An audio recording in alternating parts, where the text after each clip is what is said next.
안녕하십니까. 문학과 과학을 사랑하는 사람들의 세상 사는 얘기입니다.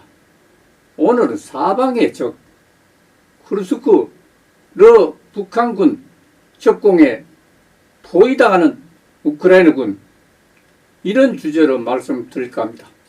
2025년 3월 11일 나우뉴스 박종익 기자의 스토리입니다.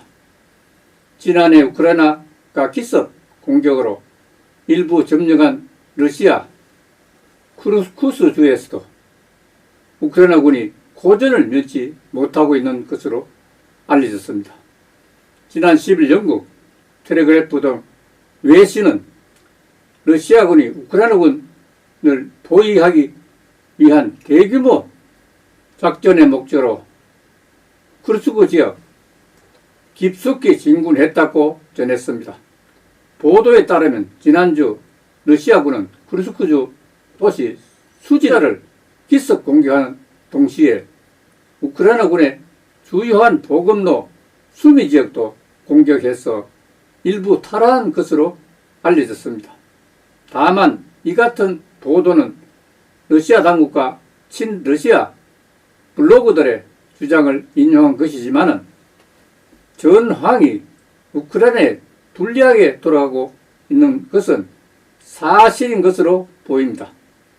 실제로 지난 8일 미국 뉴욕타임스는 러시아군과 북한군이 새로 투입돼서 합동작전을 펴면서 우크라이나군이 지난해 빼앗은 쿠르스크 영토의 3분의 1을 탈환했다고 보도했습니다. 이에 대해 러시아 국방부 사정에 정통한 군사 블로거인 라이비러는 지난 나흘 동안 러시아군은 쿠르스크 지역에서 몇 달 동안 하지 못했던 영토를 정리했다고 하면서 향후 과제는 우크라이나 부대를 몰아내는 것이 아니라 완전히 격파하는 것이라고 밝혔습니다.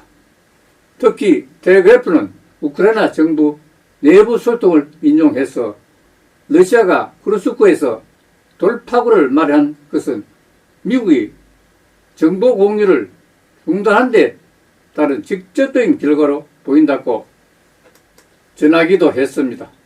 그러나 올렉산드로 시르스키 우크라이나군 총사령관은 10일 페이스북 성명을 통해서 쿠르스크와 수미 지역 상황은 여전히 우크라이나군 통제하에 있다고 하면서 현재 쿠르스크 지역에서 우리 부대가 포위될 것이라는 위협은 없다고 반박했습니다.